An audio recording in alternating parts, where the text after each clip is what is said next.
Hi fans, thanks for clicking on the dreaded D Rose report. Yeah, I'm back. Back in the old homestead right here. Alright, let's get started with some news. I got a ton. WWE apparently placed a ban on wrestling with gloves on. Dolph Ziggler reveals this little tidbit today on Twitter when he was asked why he no longer wears gloves when he competes. He said, DZ Babe says, I don't wear gloves anymore. They've been banned from ringside. Hopefully we can attest to a high five, I guess. I don't know what he was talking about there.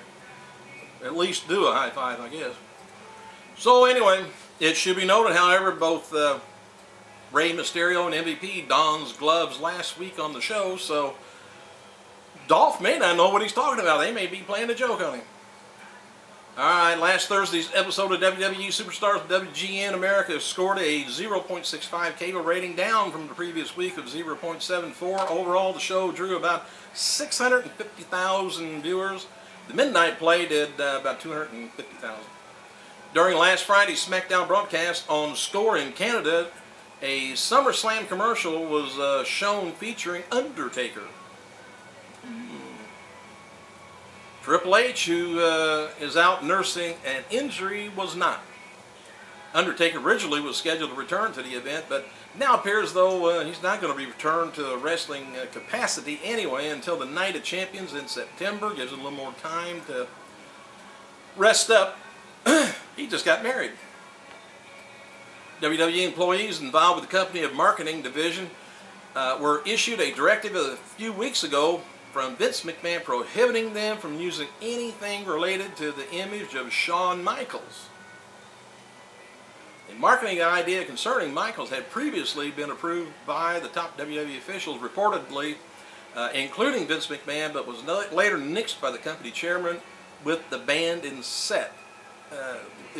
So, meanwhile, those close to Michaels say he's mentally through with the professional wrestling industry and has it ingrained in his mind that he will never return in any form, says Wrestling Observer newsletter. Could be true. I really kind of hope not, because they didn't give him the real good send-off. They really should. Of course, they could always do the Hall of Fame and a lot of that. Anyway, immediately following Raw the other night, Chris Jericho and WWE Hall of Famer Million Dollar Man Ted DiBiase will appear on Sirius 98 right after wrestling is called. Hosted by and former referee Jim Corderas. Anyway, fans can also tune into the show on HardcoreSportsRadio.com, which airs at 11:05 p.m. And I think it was the other day now, but anyway, former NWA champion Tommy Rich turned 54, while Ring of Honor wrestler Roderick Strong returns exactly half that age. So do your dividing. See how old he is. Alright, a photo surfaced of actor Sylvester Stallone placing a headlock on Steve Austin at the San Diego Comic-Con International. The photo's online. Check it out. Stallone and Austin, of course, is promoting the Expendable movies. I don't think it comes out the next month, but no, wait a minute, it comes out on my birthday, August 13th. I forgot. I ain't gonna say what year. So anyway, a match pitting former WWE Women's Champion against former TNA Women's Knockout Champion. It has been announced that Mickie James will be squaring off against Awesome Kong. Mickie got her hands full. And on October 1st, Northeast Wrestling, 15th anniversary in Waterbury, Connecticut. This would be their first ever meeting. Also scheduled to take place is a match fit for an episode of Monday Night Raw 2005. It's Carlito versus Shelton Benjamin. For more information, visit northeastwestern.com. Bryan Danielson is also scheduled to appear. Since opening a Twitter account, Randy Orton has been made numerous comments of lately. For starters, he was asked if he could give his thought on Bryan Danielson as a performer, as well as his sudden firing in World Wrestling Entertainment. He says, I understand why it happened, but he definitely deserves to be there. and I'm sure he'll be back, Orton says. Very talented in my opinion. Hang on, let me get this thing.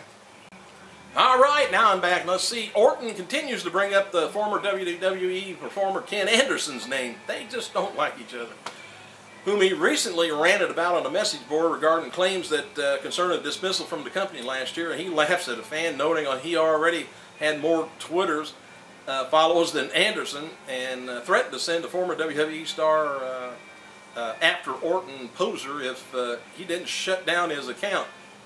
However, it would appear that Orton's since had a change of heart, and regarding TNA, he says now feels that last year's incident, it was a misunderstanding. Aww. In response to a question this morning, though, he was asked if he would ever make peace with Anderson. He says, I think that happened is a misunderstanding at this point. And he says, well, hell, he said, we used to ride together.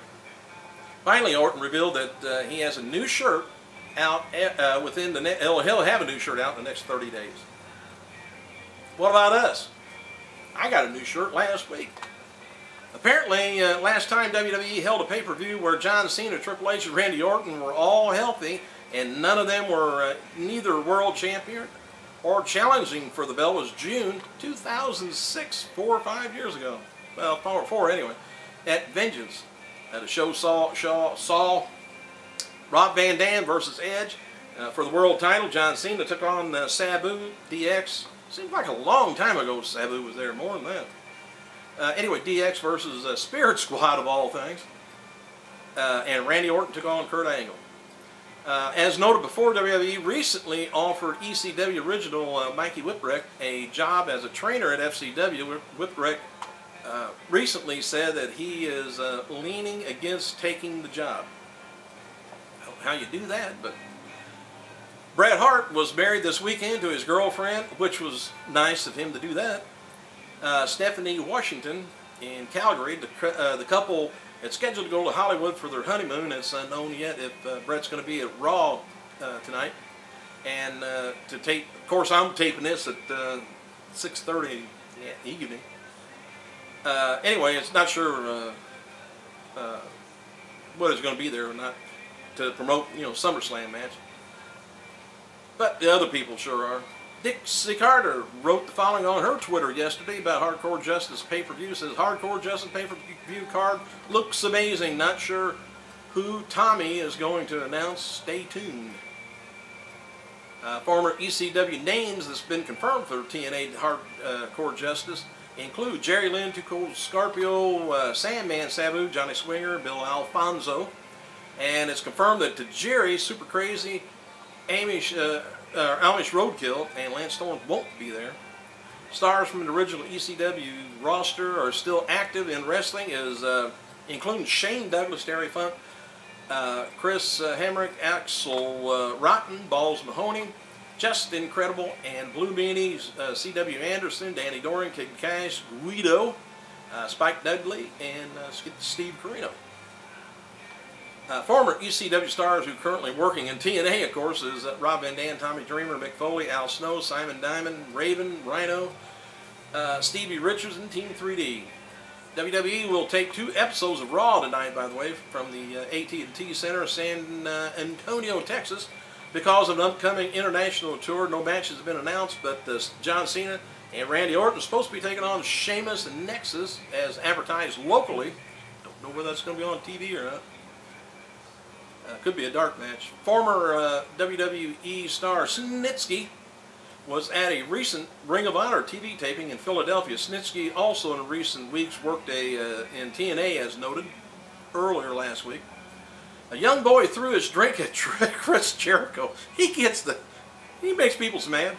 Anyway, the young boy threw a drink at Chris Jericho during his match with Evan Bourne at WWE live event this week in Shreveport, Louisiana. Jericho stopped the match, got on the mic and demanded that the kid be removed from an arena, and security then escorted the boy and his father out of the building. That's silly. Supposed to be taped. I better get over here. I'm out of time. I gotta go.